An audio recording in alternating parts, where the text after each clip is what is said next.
नमो नमः। आज पुनः एक बार अर्थ संग्रह की चर्चा करेंगे।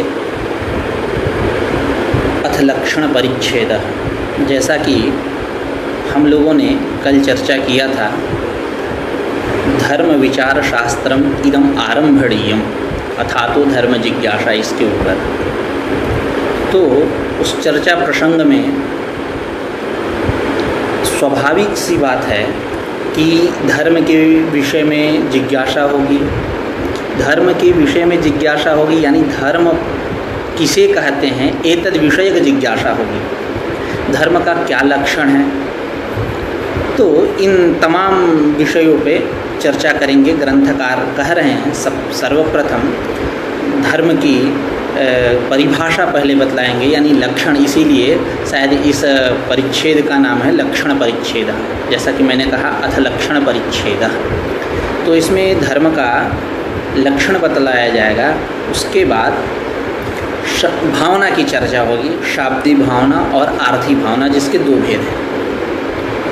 तो ग्रंथकार स्वयं यहाँ प्रश्न कर रहे हैं और समाधान भी दे रहे हैं, जैसा कि आचार्यों की परंपरा यही रही है। स्वयं प्रश्न करते हैं और समाधान भी देते हैं। महाभाष्यकार पतंजलि स्वयं अपने महाभाष्य में पूर्व पक्षी के रूप में भी उपस्थित होते हैं और उत्तर पक्षी के भी रूप में उपस्थित होते हैं।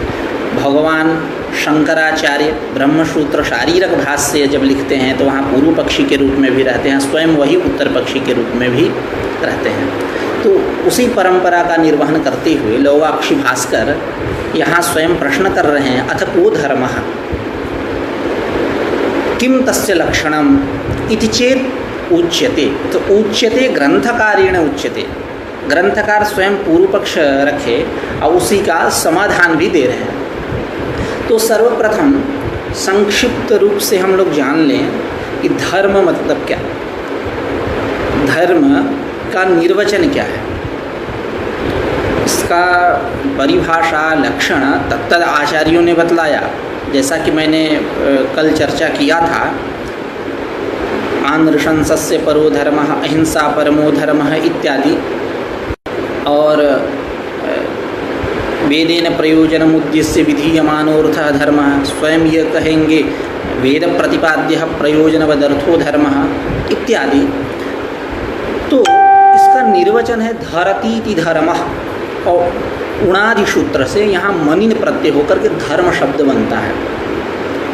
धरती धारण करने। तो अब यहाँ आत्मानम, जैसा कि कल भी चर्चा हुई थी, आत्मानम यहाँ जोड़ना होगा, आपको ऐड करना होगा कि आत्मानम धरती। नहीं तो वस्त्र भी हम लोग धारण किए हैं तो ये धर्म नहीं है। आत्मानम वहाँ जब तक हम पद अध्याहार नहीं करते तो व्याख्या स्पष्ट नहीं हो पाती, इसलिए आत्मानम वहाँ जोड़ना होगा। तो ग्रंथकार यहाँ कह रहे हैं कि अथ को धर्म, धर्म क्या है, धर्म के स्वरूप के विषय में जिज्ञासा किए, लक्षण के विषय में जिज्ञासा किए। इति चेत उच्यते, यदि आप ऐसा प्रश्न करें तो इसका समाधान सुनिए। उच्यते यागादिरेव धर्म, यागादिरेव धर्म, यागादि ही धर्म है। तो यहाँ आदि पद है, तो आदि ना किसका संग्रह किया जाए, तो संस्कृत टीका में चाहे तमाम हिंदी टीका इत्यादि आचार्यों ने दान होमादीनम संग्रह ऐसा कहा है। दान होम ये आदि पद के द्वारा लिए जाएंगे, यानी याग दान होम तप इत्यादि ये सब धर्म है। और ईव पद देकर के क्या बतलाना चाहते हैं, तो जैसा कि कल भी चर्चा हुई थी संक्षिप्त रूप से, अन्य योग व्यवच्छेद पार्थ एव धनुर्धरः, जैसा कि एवकारस्त्रिधा मतः है। अत्यंत योग,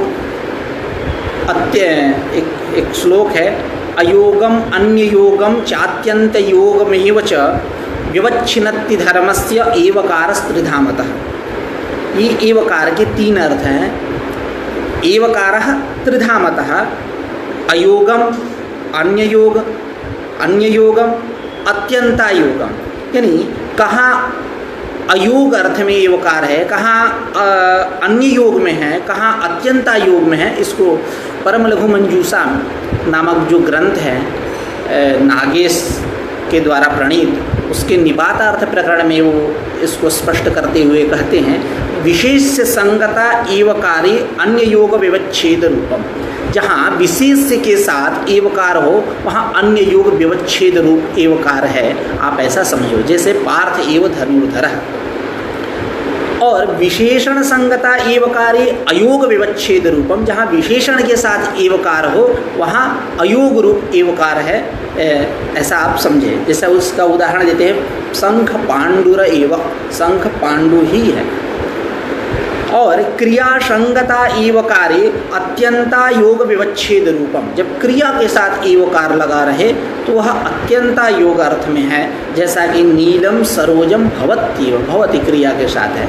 इस प्रकार एवकारः त्रिधामतः अयोगम अन्य योगम चात्यंत योगमेव च व्यवच्छिन्नति धर्मस्य, धर्मस्य व्यवच्छिन्नति एवकारस्त्रिधामतः, ऐसा एवकारस्त्रिधामतः, ये अवधारण अर्थ के प्रसंग में ये चर्चा आई है मंजूषा में। तो यहाँ यागादिरेव धर्म, यागादि ही धर्म है, दान होम इत्यादि आदि से लिए एवकार किस अत्यंत अन्य योग व्यवच्छेद, अन्य योग से व्यवच्छेद कैसे कर रहे हैं, हटा कैसे रहे हैं। तो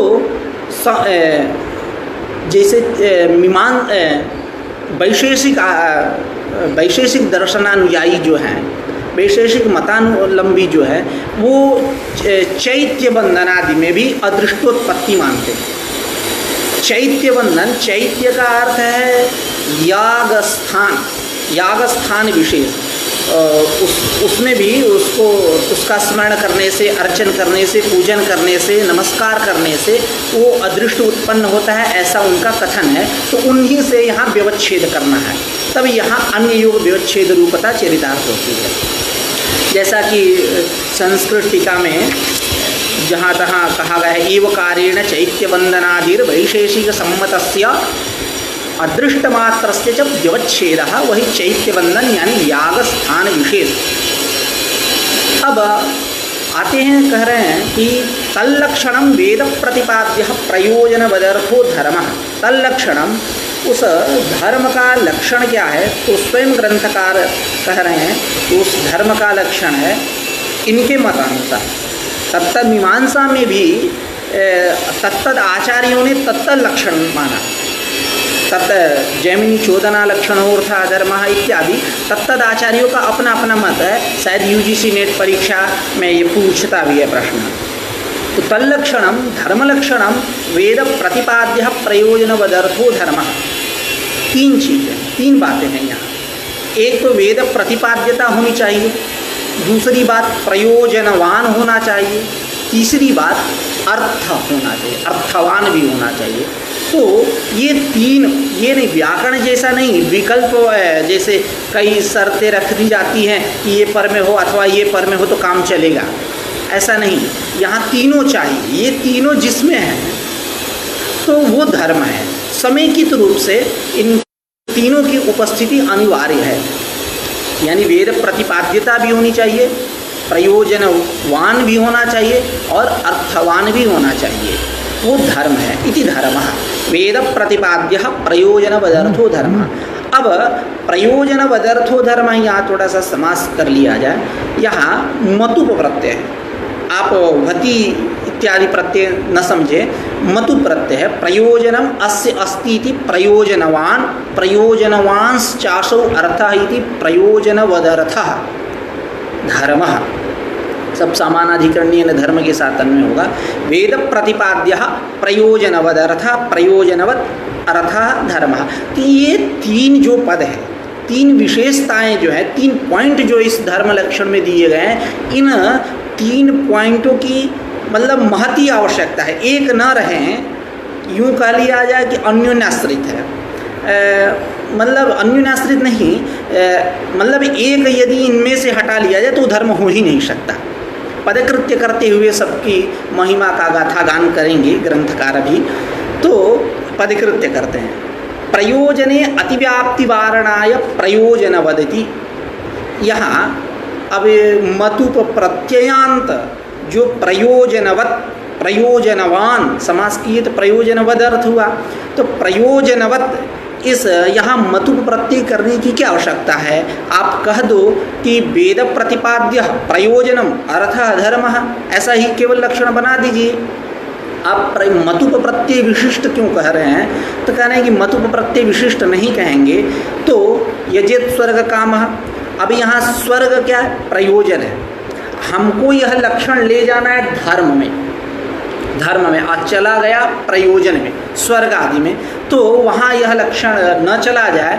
अतिव्याप्ति होने के कारण यहाँ मतुप प्रत्यय विशिष्ट प्रयोजनवत, प्रयोजनवान ऐसा कहा गया ग्रंथकार के द्वारा। उसी को कह रहे हैं प्रयोजने अतिव्याप्ति वारणाय प्रयोजनवती। आगे भोजनादो अतिव्याप्ति वारणाय वेद प्रतिपाद्य है इति। अब कह रहे हैं कि वेद प्रतिपाद्य है, इसकी क्या आवश्यकता है? आप कह दीजिए, चलिए बात मान लिया आपकी कि प्रयोजनम से काम नहीं चलेगा, वहाँ अतिव्याप्ति दोष हो गया, तब प्रयोजनवत कह दिया गया, प्रयोजनवान कह दिया गया। तो ठीक है, आप केवल दो ही पद रखिए, वेद प्रतिपाद्य हटा दीजिए, प्रयोजनवदर्थ धर्म ऐसा ही करिए। प्रयोजनवत्ते सति प्रयोजनवत्ते सति अर्थवत्वम धर्मस्य लक्षणम ऐसा ही बना दीजिए। आप वेद प्रतिपाद्य कहने की क्या आवश्यकता है? तो समाधान दे रहे हैं कि भोजनादौ अतिव्याप्ति वारणाय वेद प्रतिपाद्य है इति। भोजनादि जो आहार हो, भोजन आदि में अतिव्याप्ति हो जाएगी यदि हम वेद प्रतिपाद्य नहीं कहेंगे, तो वहाँ अतिव्याप्ति दोष के निवारण के लिए वेद प्रतिपाद्य आपको कहना होगा। अब इस पर थोड़ी सी चर्चा करते हैं। जैसा कि यहाँ प्रश्न होता है, उस प्रश्न को रखते हैं। कुछ लोग कहते हैं कि आपने वेद प्रतिपाद्य यह पद रख करके आप भोजन आदि में अतिव्याप्ति दोष का वारण कर रहे हो। कि वेद प्रतिपाद्य रख देंगे तो भोजन आदि वेद प्रतिपाद्य नहीं है, इसलिए अतिव्याप्ति दोष नहीं हुई, आप ये कह रहे हो। तो जैसा कि देखा जाता है वेद में ही भोजन वेद प्रतिपाद्य है, ऐसा पूर्व पक्षी कह रहा है। उदाहरण के रूप में कह रहे हैं कि एवमेव एतां क्षेत्रज्ञः भूत्वा अनुप्रविश्य अन्नमत्ति। क्षेत्रज्ञ जीव, यह पैटर्न जो है ये त्रिवृत्तकरण जैसा पैटर्न है। जैसा कि त्रिवृत्तकरण में बतलाया गया है, वेदांत में त्रिवृत्तकरण है, पंचीकरण त्रिवृत्तकरण। जैसा कि आप वेदांत सार इत्यादि ग्रंथ पढ़ेंगे तो वहाँ आपको मिलेगा ये शब्द त्रिवृत्तकरण, पंचीकरण जो है उसका उपलक्षण है, ऐसा करके मिलेगी पंक्ति। तो त्रिवृत्तकरण है, जल तेज अन्न का होता है। तो वहाँ एक श्रुति वाक्य दिया जाता है, हंताहमिमां तिस्रो देवताः अनेन जीवेनात्मना अनुप्रविश्य नाम रूपे व्याकरवाणी। तो सेम वही पैटर्न है, एवमेव एतान् क्षेत्रज्ञः भूत्वा अनुप्रविश्य अन्नमत्ति। तो यह वाक्य, वेद वाक्य से यह बात आई, सामने आई, अनुमोदन हुआ कि वेद प्रतिपाद्य भोजन आदि है। तो आप वेद प्रतिपाद्य यह पद रख करके कैसे आप अतिव्याप्ति दोष का वारण कर रहे हो भोजन आदि में, ठीक है।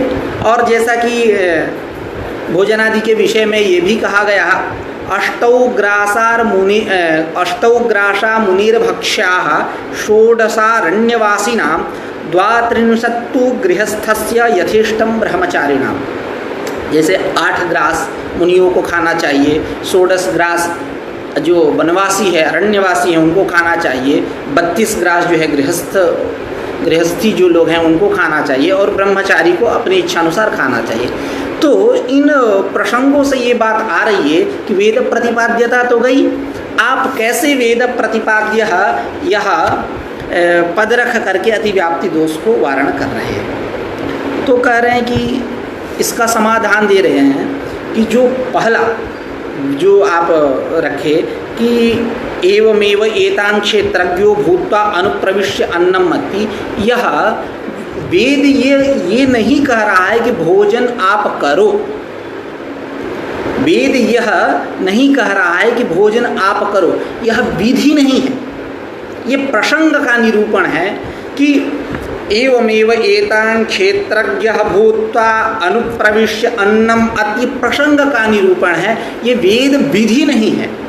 दूसरी बात कि जो अष्टौग्रासा मुनेर भक्षा जो अभी श्लोक पढ़ा गया वो ग्रास नियम है, वो विधि नहीं है। वेद ये नहीं कह रहा है कि आप भोजन करो, आप भोजन नहीं भी कर सकते हो, तब तक जब भोजन नहीं करेंगे तभी तो अनशन होगा।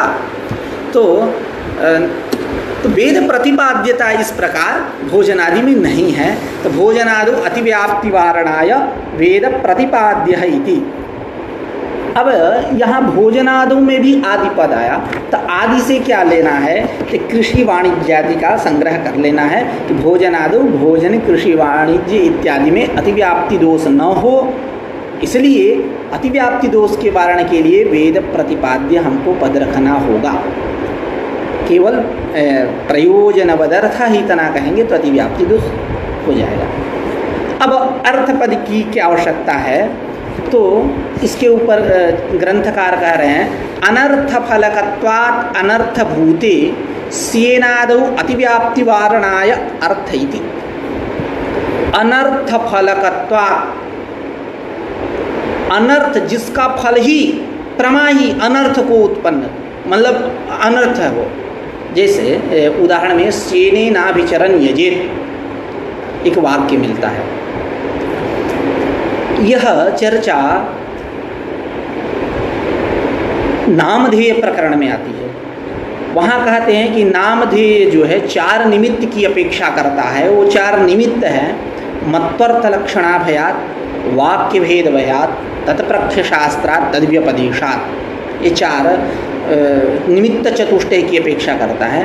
तो जब तद्व्यपदेशात् की चर्चा करते हैं तो उसी प्रसंग में यह वाक्य देते हैं उदाहरण के रूप में स्येनेनाभिचरन् यजेत।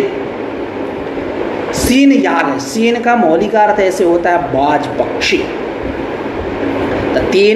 तद्व्यपदेशात् तेन व्यपदेशात् उपमानात् इति तद्व्यपदेशात्। और वहाँ उपमानात् आगे लिखते हैं अन्यथानुपपत्ते हैं, क्योंकि यागवाचक जब तक नहीं मानेंगे तो वहाँ उपमान सिद्ध नहीं हो पाएगा। एतद् विषय चर्चा वहाँ करते हैं। तो यथा वै श्येनः निपत्य आदत्ते तथा अयम द्विसंतम भ्रातृव्यम निपत्य आदत्ते, यह चर्चा हुई है। जिस प्रकार सीन पक्षी अपने जिसको मतलब वो ग्रहण करना चाहता है सीन पक्षी, तो वो उसको अपने पंजों से दबा करके दबोच देता है। उसी प्रकार एक मंत्र है, वो मंत्र शायद उच्चारण करने से या अब उस विषय में जो भी हो, तांत्रिक मारण मोहन वशीकरण इत्यादि का विषय है, तो मंत्र करने से भाई जैसे शत्रु में भी देखिए उदाहरण दिया भ्रातृव्य। भ्रातृव्य शब्द का भी निर्वचन अलग अलग है। आप उपनिषद चलेंगे तो भ्रातृव्य मतलब यूँ कहे भतीजा, ऐसा जो लोक अर्थ में देखा जाता है। एतद अतिरिक्त भी अर्थ वहाँ लिया गया है। तो यथा वै श्येनः निपत्य आदत्ते तथा अयम भ्रातृभ्यम निपत्य आदत्ते, अयम मंत्र करके वहाँ प्रसंग है। तो अनर्थ फल को दे रहा है। अनर्थ फलकत्वात् अनर्थभूते श्येनादौ अतिव्याप्ति वारणाय अर्थ इति। तो अनर्थ फल देगा। अनर्थ फलक होने के कारण अनर्थभूते श्येनादौ, श्येनादि या कैसा है, अनर्थ फल को देने वाला है, इसलिए वो अनर्थभूत है। अनर्थ फलकत्वात् अनर्थभूते श्येनादौ अतिव्याप्ति वारणाय, उसमें यह लक्षण न चला जाए धर्म का, अतिव्याप्ति के वारण के लिए अर्थ पद वहाँ रखा गया। तो इस प्रकार लक्षण हुआ वेद प्रतिपाद्य प्रयोजनवदर्थो धर्म। एक एक पद की क्या आवश्यकता है, यह पदकृत्य के माध्यम से हम लोगों ने जाना। अब एक पूर्व पक्ष यहाँ संपस्थित होता है, क्योंकि जैमिनी ने, भगवान जैमिनी के द्वारा जो धर्म लक्षण बतलाया गया वहाँ वो लक्षण है चोदना लक्षणोर्थः धर्मः। चोदना शब्द विधि, वेद के 5 वेद हैं, आगे इसकी चर्चा होगी, जैसा कि संक्षिप्त रूप से चर्चा हम लोगों ने कल किया था। तो विधि, मंत्र, नामधेय, निषेध और अर्थवा, तो चोदना लक्षणोऽर्थ धर्म का सामान्यतः अर्थ हुआ कि प्रेरणादायी जो विधि वाक्य उनके द्वारा प्रतिपादित जो है वह धर्म है।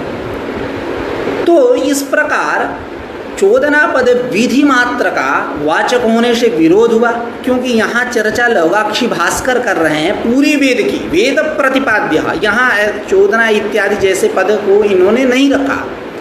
तो वहाँ सर्वविध भेद समलंकृतस्य वेदस्य की चर्चा हो रही है, और यहाँ केवल उसमें एक विधि को लेकर के इन्होंने धर्म लक्षण बनाया। इसलिए सौत्र तल्लक्षण विरोधा, सौत्र तल्लक्षण विरोधा मतलब सूत्रेण उक्तम इति सौत्रम तल्लक्षणम तस्य धर्मस्य लक्षणम इति तल्लक्षणम श्रौत्रंच तल्लक्षणम इति श्रौत्र तल्लक्षणम तेन तस्मात् तस्य वा विरोधः श्रौत्र तल्लक्षण विरोधः। तो सूत्रकार के द्वारा प्रतिपादित जो यह चोदना लक्षणोऽर्थ धर्म है कि प्रेरणादायी इनके द्वारा प्रतिपादित जो भी है वो धर्म है, इस प्रकार विरोध हुआ।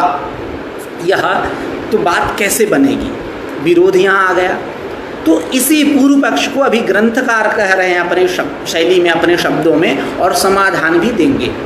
तो पूर्व पक्ष पढ़ते हैं, नच चोदना लक्षणों नच का जब भी नच पद आए तो उसका वाच्यम के साथ अन्वय करना चाहिए, वाच्यम नवाच्यम ऐसा, और तथा ही पद करके जहाँ आए तो आप समझिए कि जो पूर्व में चर्चा हुई है उसी को यह अब समझा रहे हैं, तथा ही करके जब आए। तो अब यहाँ नच, तो नच वाच्यम, वाच्यम नवाच्यम ऐसा आप नहीं कह सकते, वहाँ तक पूर्व पक्ष है, उसके बाद समाधान है।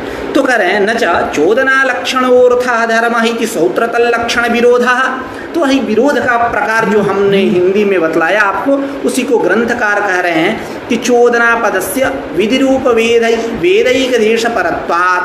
चोदना पद जो है यह विधि रूप एक देश, क्योंकि 5 है, विधि मंत्र नामधेय निषेध अर्थवाद, तो विधि रूप एक देश, विधि रूप एक देश परत्वात् विरोधः, विरोध हुआ, सौत्र तल्लक्षण विरोधा इति वाच्यम नवाच्यम, आप ऐसा नहीं कह सकते, क्योंकि अब समाधान दे रहे हैं ग्रंथकार कि तत्रापि चोदना शब्दस्य वेदमात्र परत्वात्, वहाँ भी चोदना शब्द जो है वो वेद मात्र का परक है।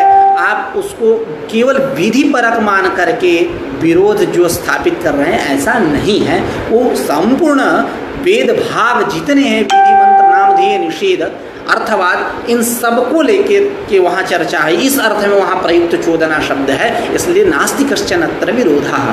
तो कह रहे हैं तत्रापि चोदना लक्षणोऽर्थः धर्मः इति लक्षणेऽस्मिन् लक्षणे अपि चोदना शब्दस्य वेदमात्र परत्वात्। क्यों ये व्याख्या करनी पड़ी, तो आगे कह रहे हैं कि वेदस्य सर्वस्य धर्मतात्पर्यवत्वेन धर्म प्रतिपादकत्वात्। अन्वय ऐसा करिए, कुछ अर्थ जो है अन्वय से स्पष्ट हो जाते हैं। तो सर्वस्य वेदस्य धर्मतात्पर्यवत्वेन धर्म प्रतिपादकत्वात्। सर्वस्य वेदस्य मतलब सर्वस्य वेदस्य वेदभागस्य, वही विधि मंत्र नामधेय निषेध अर्थवादी पंचविध वेद समलंकृतस्य वेदस्य धर्म तात्पर्यवत्वेन, तात्पर्यम अस्य अस्ति इति तात्पर्यवान् तस्य भावं तात्पर्यवत्वं धर्मे तात्पर्यवत्वम् इति धर्म तात्पर्यवत्वं तेन धर्म तात्पर्यवत्वेन सर्वस्य वेदस्य धर्म तात्पर्यवत्वेन धर्म प्रतिपादकत्वात्। जितने विधि मंत्र नामधेय निषेध अर्थवाद हैं सबका धर्म में ही तात्पर्य है, धर्म के प्रतिपादक हैं। क्यों धर्म में तात्पर्य है, क्योंकि ये धर्म के प्रतिपादक है। तो धर्म प्रतिपादकत्वात् इति हेतोः सर्वस्य वेदस्य धर्म तात्पर्यवत्वेन नास्ति कश्चन विरोधः, ऐसा कर लेंगे। जैसा कि वेदांत में आप आइए तो वहाँ कहते हैं कि जितने वाक्य हैं सबका ब्रह्म में ही समन्वय है। इसीलिए ब्रह्मसूत्र में जो 4 अध्याय बतलाए गए, उन 4 अध्यायों में जो पहला अध्याय है उसका नामकरण किया गया समन्वयाध्याय। उसके बाद दूसरा अध्याय है अविरोधाध्याय, तीसरा है साधनाध्याय, चौथा है फलाध्याय। एकदम अनुरूप चर्चा है, वेदांतानुरूप इन अध्यायों का नामकरण है। ऐसी हमारी परंपरा भी रही है कि निरर्थक बातें नहीं हुआ करती थी। इस समय भले हो रही हो, इसके विषय में हम चर्चा नहीं करेंगे। तो समन्वयाध्याय मतलब जितने श्रुति वाक्य हैं सबका ब्रह्म में ही समन्वय है, ब्रह्म में ही तात्पर्य है। शायद इसी उद्देश्य से प्रेरित होकर के भगवान वादरायण ने तत्तु समन्वयात् सूत्र बना दिया, चौथा सूत्र चतुसूत्री में।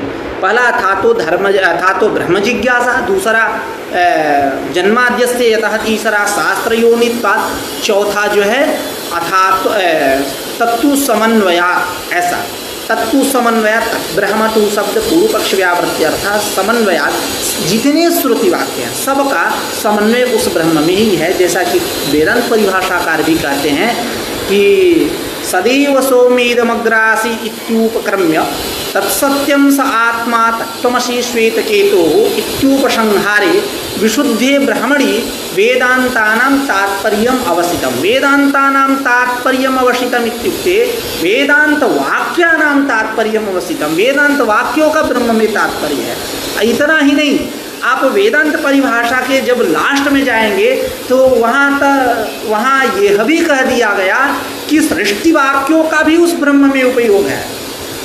तस्माद् वा एतस्माद् आत्मनः आकाशः सम्भूतः, आकाशाद् वायुः, वायोः अग्निः, अग्नेः आपः, अद्भ्यः पृथ्वी चोत्पद्यते। यह जो सृष्टि वाक्य हैं, इन सृष्टि वाक्यों का ही ब्रह्म में उपयोग है। वो उपयोग प्रकार आप वहाँ पढ़ेंगे तो स्पष्ट होगा। तो यहाँ करेंगे वेदस्य, अन्य करेंगे सर्वस्य वेदस्य विधि मंत्र नामधेय निषेध अर्थवादिति पंचविध वेद समलंकृतस्य वेदस्य वेदभागस्य धर्म तात्पर्यवत्वेन।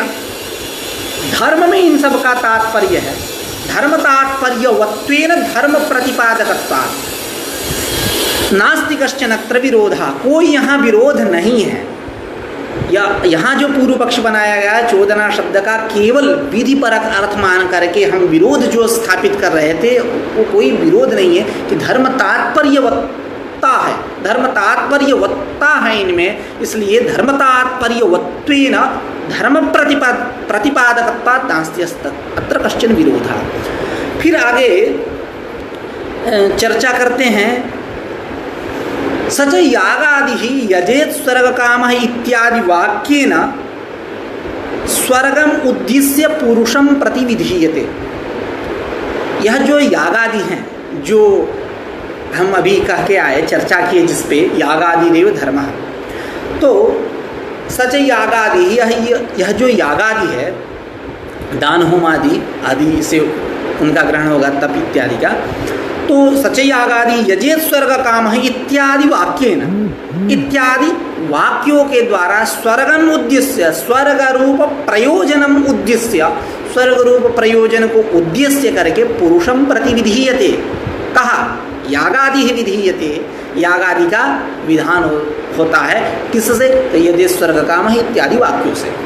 तो सच यागादि यजेत स्वर्ग काम इत्यादि वाक्येन स्वर्गम उद्देश्य पुरुषम प्रति विधीयते। तथा ही, अब आ गया तथा ही, इसी को समझा रहे हैं। अब यजेत पे इनको कुछ कहना है, अलग अलग विभक्त करना है, इनको कुछ कहना है यजेत पे।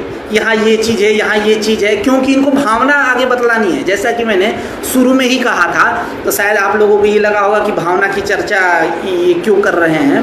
तो यही भूमिका है, यजेत से प्रारंभ हो रही है भावना की भूमिका। ये अलग अलग करेंगे। आख्या तत्व लिंगों की जहाँ चर्चा किए तब बस कह देंगे कि आख्या तत्व ने ये कही जाएगी अर्थी भावना, अलिंगतान से ये कही जाएगी, हो गई भावना। शाब्दी भावना अर्थी भावना किए तब बताना पड़ेगा उनको।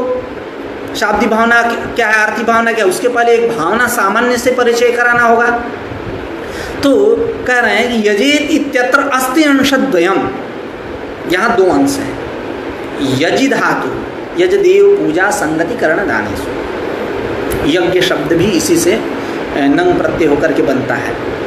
तो यजि धातु प्रत्ययश्च, प्रत्ययश्च जैसा कि व्यवहार में हम लोग बोल देते हैं तब प्रत्ययश्च तब प्रत्ययश्च, ऐसा नहीं, यहाँ केवल प्रत्यय सामान्य लीजिए, क्योंकि एतद अतिरिक्त की भी कुछ आपको मिल सकते हैं।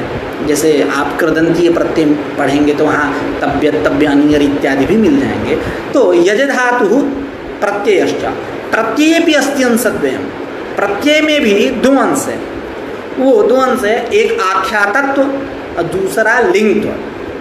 अब सामान्य रूप से कह रहे हैं कि तत्र आख्यातत्वं दशलकार साधारणम, तत्र तयोः, तयोः मतलब आख्यातत्व लिंगत्वयोः मध्ये, जो आख्यातत्व है वह आख्यातत्व, आख्यातत्व यानी तिंत्व, यह आख्या तिप्तजी सिप्तस्थ तिप्तजी सिप्तस्थ मिवस्मस् तातम ज थासाम थाम ध्वम इड वही महिम इत्यादि।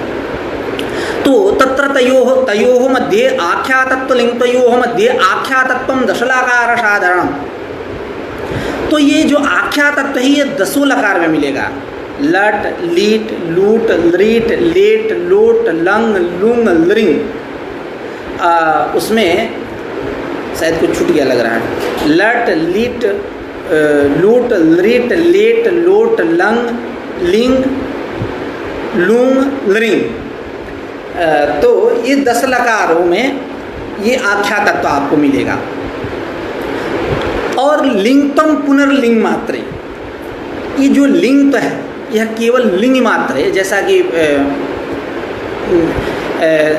कहा गया है, कहीं कहीं पाठ है लिंग पुनर्लिंग मात्रे, कहीं कहीं लिंग एव, ऐसा भी पाठ देखने को मिलता है। मीमांसा न्याय प्रकाश में आप देखेंगे लिंग एव ऐसा ही पाठ है। तो लिंग तो जो है वो केवल लिंग में ही रहेगा, जैसे मनुष्यत्व केवल मनुष्य में रहेगा उसी प्रकार लिंग तो जो है केवल लिंग में ही रहेगा। इसके बाद अब कह रहे हैं कि इन दोनों बातों को बतलाने की, आख्या तत्व लिंगत्व को बतलाने की क्या आवश्यकता है?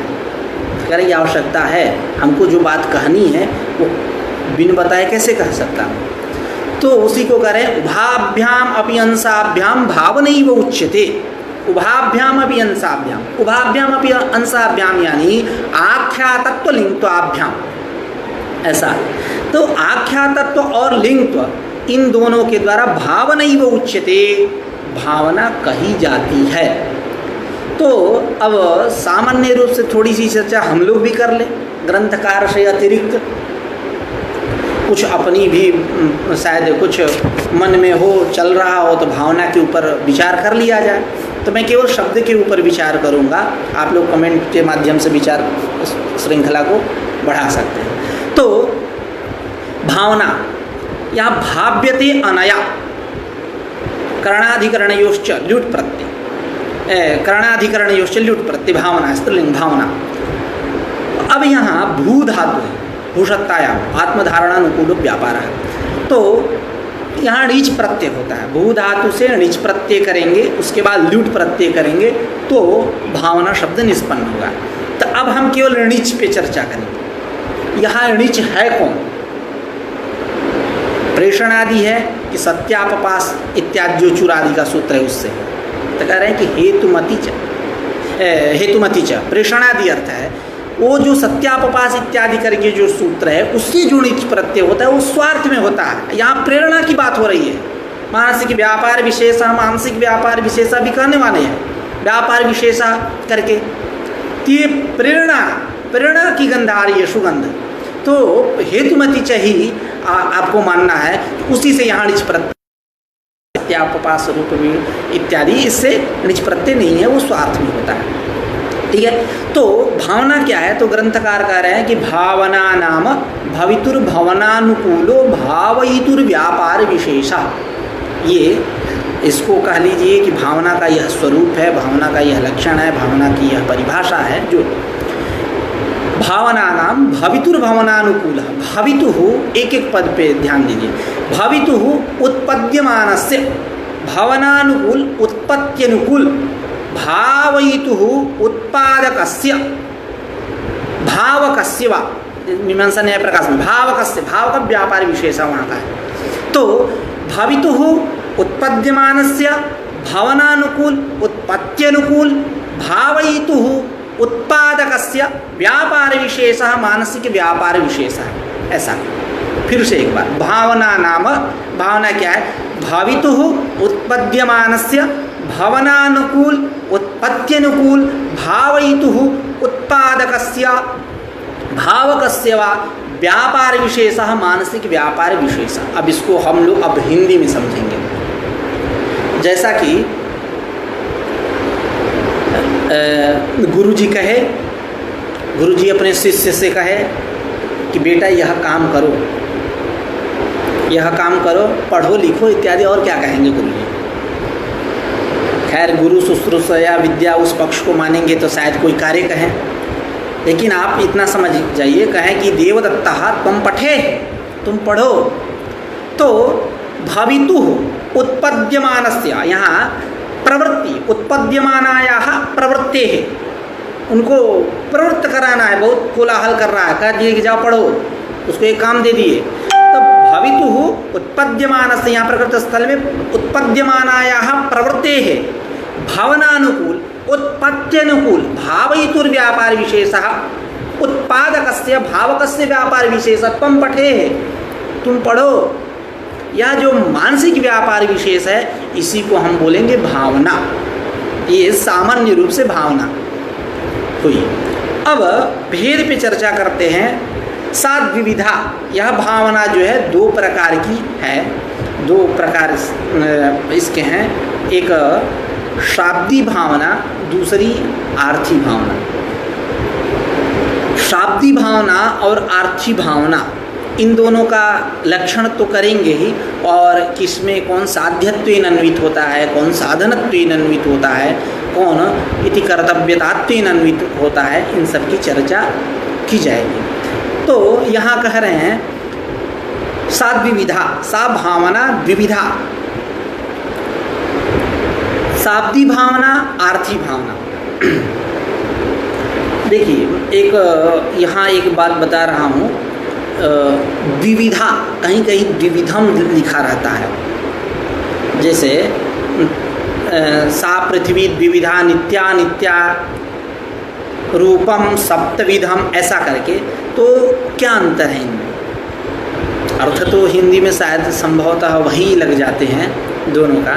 तो ये दोनों में अंतर क्या है? तो इसको इस प्रकार से समझिए, यहाँ धा प्रत्यय है, द्विविधा शाब्दी भावना, ये लिंग मतलब उसके ऊपर नहीं चलेगा।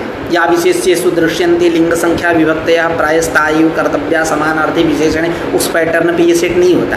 अब वो जो तच्च द्विविधम द्विविधा द्विविधा विविधा, वहाँ विध शब्द है, विध, यहाँ धा प्रत्यय, ये दोनों में अंतर है। खैर, सा भावना द्विविधा, सा भावना द्विधा, वो शाब्दी भावना आर्थी भावना चेती। शाब्दी तत्र पुरुष प्रवृत्त्यनुकूलो भावयितुर्व्यापार विशेषः शाब्दी भावना, तत्र तयोः मध्ये शाब्दी भावना आर्थी भावनयोः मध्ये जो शाब्दी भावना है, इस पे कह रहे हैं कि उसका लक्षण क्या है?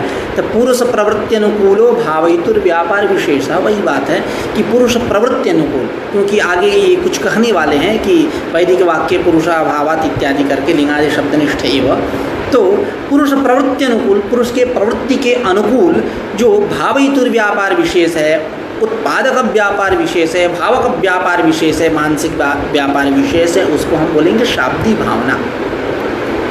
साच लिंगत्वांसेन उच्यते, यह शाब्दी भावना जो हम चर्चा करके आए कि यजेत इत्यत्र अस्ति अंशद्वयम्, यज धातुः प्रत्ययश्च प्रत्ययेपि अस्ति अंशद्वयम् आख्यातत्वं लिंगत्वञ्च।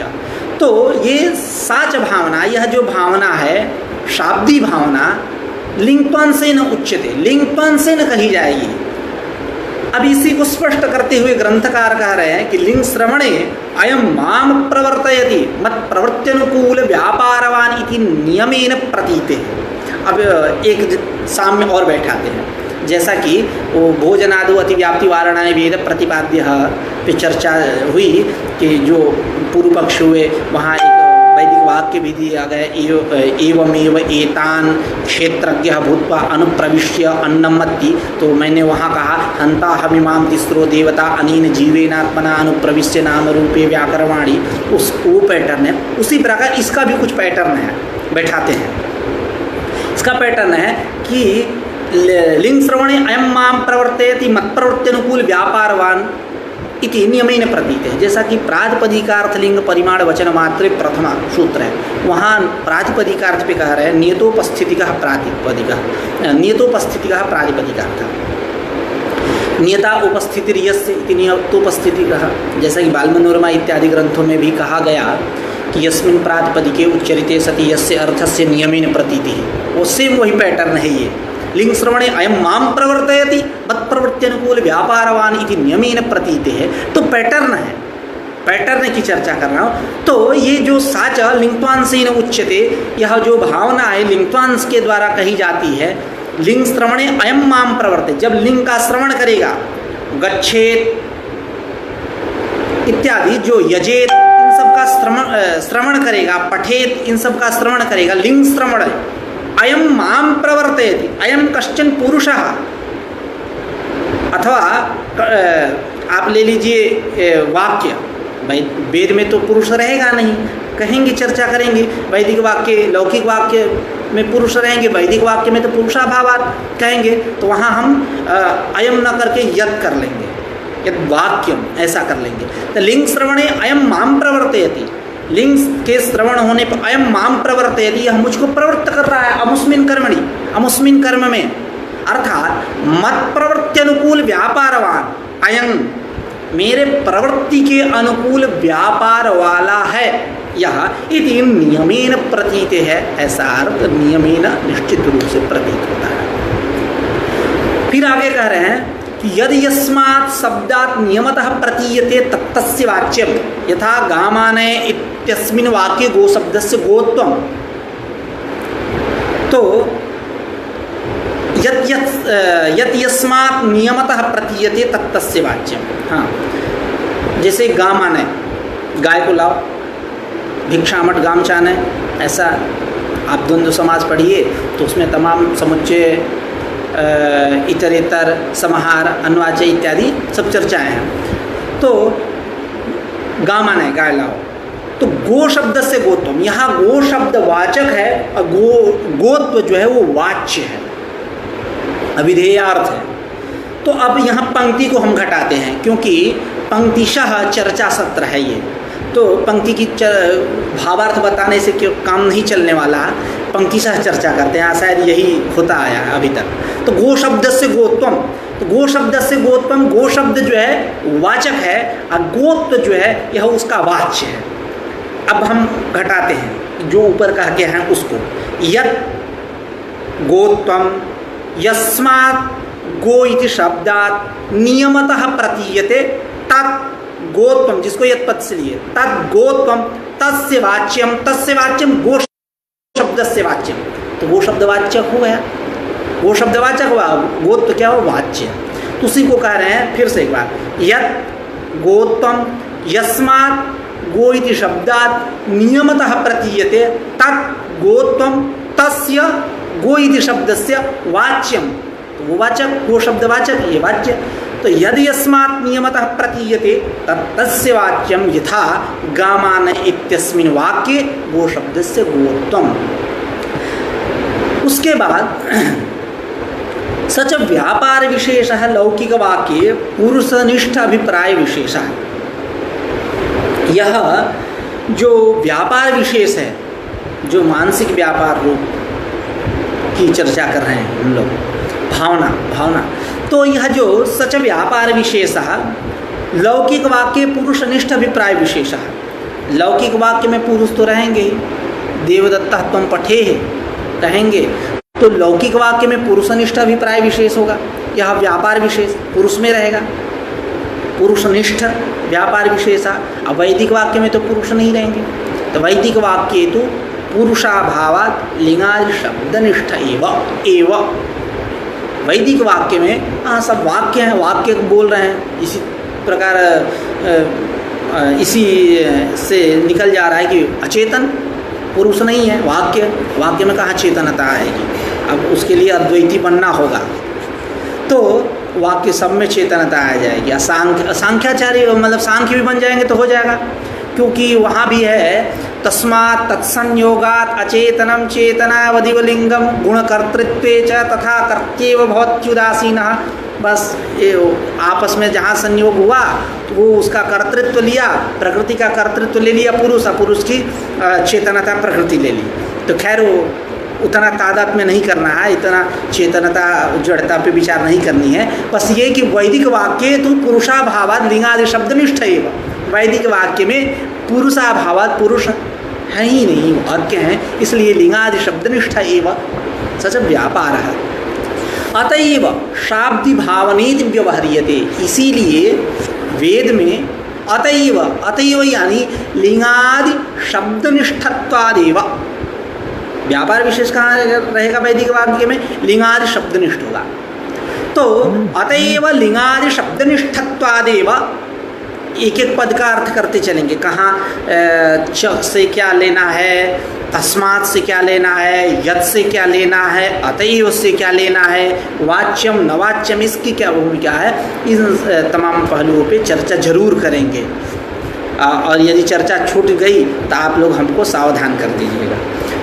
तो अतएव शाब्दि भावनेति व्यवहार्यते, इसीलिए अतएव यानी लिंगादि शब्दनिष्ठत्वादेव, यह व्यापार विषय जो है लिंगादि शब्दनिष्ठ है वैदिक वाक्य में, तो इसलिए शाब्दि भावनेति व्यवहार्यते, वैदिक वेद में शाब्दि भावना का व्यवहार होता है। फिर कहने जा रहे हैं कि साच भावना अंशत्रयम् अपेक्षते साध्यम साधनम इति कर्तव्यतांचेति। यह जो भावना है इसको बताने से पहले थोड़ी सी बात करना है, अभी मन में स्फुरित हो रही है। एक संकल्पना होती है, कल्पना, संकल्पना, प्राकल्पना सब एक ही संप्रदाय के हैं। संकल्पना मतलब कुछ अलग है शब्द का महत्व, संकल्पना वहाँ बोल रहे हैं, वहाँ कल्पना बोल रहे हैं, वहाँ प्राकल्पना बोल रहे हैं, तो शब्दों का तो महत्व होगा ही, लेकिन संप्रदाय एक ही है, सब वैष्णव संप्रदाय के हैं। तो संकल्पना, कल्पना और प्राकल्पना, तो जैसा कि रिसर्च करते हैं तो हाइपोथेसिस, हम एक बनाते हैं भूमिका कि कैसे हम ग्रंथ लिखेंगे, कितने अध्यायों में इसको बांटेंगे, क्या क्या रखेंगे इसमें पॉइंट इत्यादि। तो उसी प्रकार मनुष्य को किसी भी कार्य या क्रिया को संपादित करने के लिए यह तीनों चीज होना आवश्यक है। किम भावेत, केन भावेत, कथम भावेत। अपने जीवन से इसको जोड़ के देखें तो शायद बहुत आगे जाएंगे और क्रिया भी निर्विघ्न निष्पादित हो जाएंगी। तो आते हैं प्रकृत स्थल में, साच भावना अंशत्रयम् अपेक्षते, यह जो भावना है तीन अंश की अपेक्षा करती है। वो अंश है साध्य, साधन और इति कर्तव्यता। साध्यम साधनम इति कर्तव्यतांच, और इति कर्तव्यता, ऐसा परंपरा है। साध्यम साधनम इति कर्तव्यतांच, ऐसा पाठ मिलता है। किम, अब इनका स्वरूप क्या है तो कह रहे हैं किम भावेत, साध्याकांक्षा का स्वरूप हुआ किम भावेत। उसके बाद साधनाकांक्षा का स्वरूप हुआ केन भावेत, और इति कर्तव्यताकांक्षा का स्वरूप हुआ कथम भावेत इति। तो ये तीन है, साच भावना अंशत्रयम् अपेक्षते साध्यम साधनम इति कर्तव्यतांच किम भावेत, केन भावेत, कथम भावेत इति। तत्र साध्याकांक्षायां वक्ष्यमाण अंशत्रयोपेता आर्थि भावना साध्यत्वेन अन्वेति एक प्रत्ययगम्यत्वेन समानाभिधान श्रुतेः। ये कह रहे हैं कि तत्र साध्याकांक्षायां, तत्र तासु साध्याकांक्षा साधनाकांक्षा इति कर्तव्यताकांक्षा इति एतासु साध्याकांक्षायां, शाब्दी भावना के साध्याकांक्षा में, अर्थात शाब्दी भावना का साध्य क्या है, इस प्रकार की आकांक्षा होने पर वक्ष्यमाण अंशत्रयोपेता, वक्ष्यमाण जो आगे कही जाने वाली है आर्थी भावना, वो भी 3 अंश की अपेक्षा करेगी। साध्यम साधनमिति कर्तव्यताम, अच्छी थी, ये आगे कहेंगे, चर्चा करेंगे हम लोग। तो वक्ष्यमाण अंशत्रयोपेता आर्थी भावना, आर्थी भावना एक में होना चाहिए पाठ, कहीं कहीं अलग भी देखने को मिलता है, जैसे कि हमारे यहाँ आर्थी भावना, आर्थी अलग नहीं और उधर भावना अलग नहीं, एक में आर्थी भावना होना चाहिए, नहीं तो आर्थी नहीं हो जाएगा वो तो स्त्रीलिंग में। खैर, तो आर्थी भावना साध्यत्वेन अन्वेति, तो वक्ष्यमाण अंशत्रयोपेता, वक्ष्यमाण अंशत्रयोपेता जो आगे कही जाने वाली है आर्थी भावना, जो 3 अंशों की अपेक्षा करती है, जैसे ये शाब्दी भावना, यह आर्थी भावना वक्ष्यमाण अंशत्रयोपेता आर्थी भावना साध्यत्वेन अन्वेति, साध्यत्वेन अन्वित होगी, अर्थात शाब्दी भावना के शाब्दी भावना में यह शाब्दी भावना का साध्य है। और एक बात यह कह दें, शाब्दी भावना की यह साध्य है आर्थी भावना, यह आर्थी भावना उपसर्जनी भूत है, उपसर्जनी भूत है शाब्दी भावना में, विशेषणी भूत है। अब ये बात क्यों कह रहा हूँ, तो थोड़ी सी चर्चा कर लें। जब ग्रंथकार निषेध की चर्चा करेंगे, निषेध प्रकरण की, पुरुषस्य निवर्तकम वाक्यम निषेध न कलंजम भक्षेत, तो वहाँ एक पूर्व पक्ष करते हैं। अब वो सामान्य रूप से नय का स्वरूप बतलाते हुए कहेंगे नयश्च एष स्वभावः यत् स्वस्वम विव्याहरित पदार्थ विरोधी बोधकत्वम इत्यादि चर्चा करेंगे। यथा घटो नास्ति इत्यत्र घटपद लक्षण समन्वय ये है कि यथा घटो नास्ति, यहाँ यत् मतलब नय,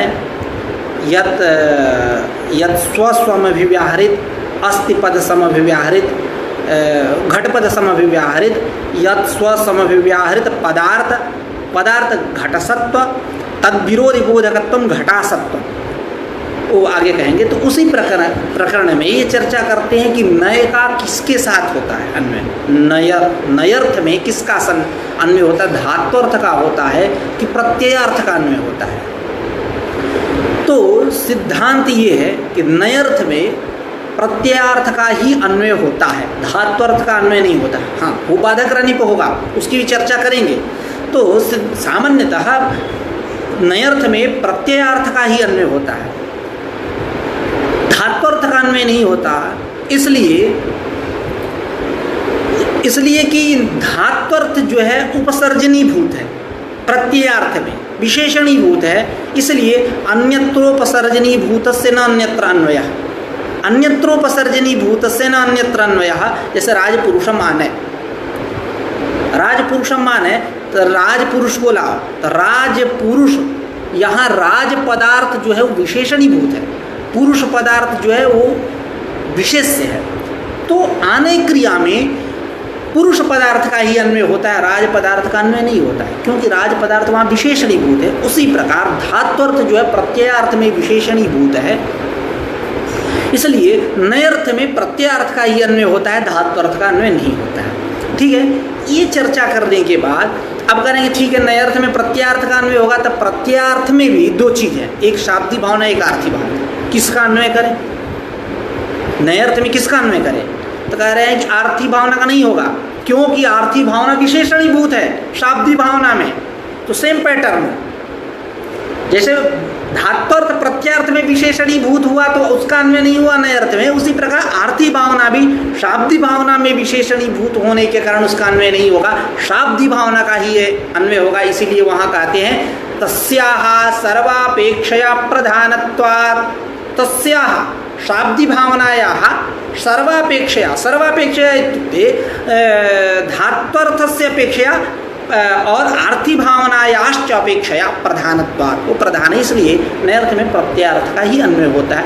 तो उसी प्रकार यहाँ कि शाब्दी भावना के साध्याकांक्षा में आर्थी भावना साध्यत्वेन अन्वित होगी, ये है विशेषणी भूत, वो प्रधान शाब्दी भावना। तो उसी को करें तत्र साध्याकांक्षा साधनाकांक्षा, तत्र साध्याकांक्षा साधनाकांक्षा इति कर्तव्यताकांक्षा इति एतासु साध्याकांक्षायां साध्य भावना के साध्याकांक्षा में वक्ष्यमाण अंशत्रयोपेता आर्थी भावना साध्यत्वेन अन्वेति। हेतु दे रहे हैं एक प्रत्यय गम्यत्वेन समानाभिधान श्रुते है। एक प्रत्यय गम्यत्वेन, उसी एक प्रत्यय के द्वारा ये दोनों कहे जा रहे हैं। एक प्रत्यय गम्यत्वेन, एक प्रत्यय गम्यता क्या है? तो उसी त